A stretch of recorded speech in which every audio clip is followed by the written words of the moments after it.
Sanibona bafowethu, ngiwaridi lapha ngendaba yabantu abalokhu bethi uNabi sekuyisikhathi sokuthi manje noma engahamba, abanye bethi hhayi abanandaba naye, usengahamba. Bafowethu, kuyoba nini kanti sishintsha o-coach? Kumele sishintshe o-coach, sijabulise i-management ye-Chiefs engafuni ukuthenga abadlali. Kuyoba nini? Yingakho i-Chiefs iyohlala inje? Thina siblema o-coach.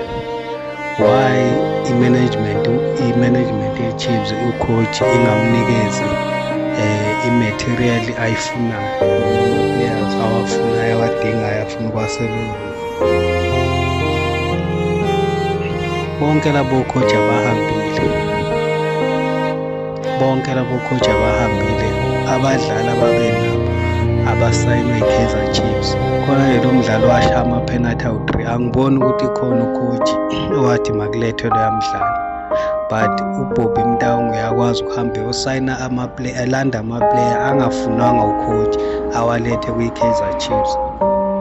Waqala waphambana nayo, waphambana ne-management ye-Kaizer Chiefs, kumele ukhonje indlela.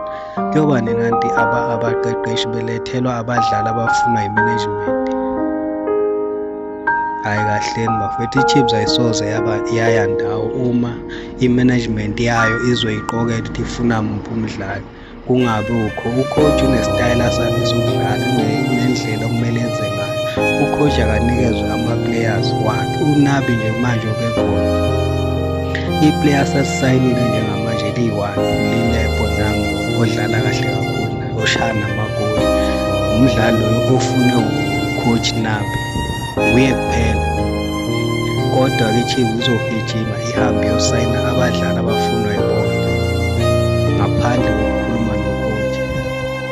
So i-team ngeke iye ndawo makusenjalo, i-Kaizer Chiefs angeke iye ndawo, serious.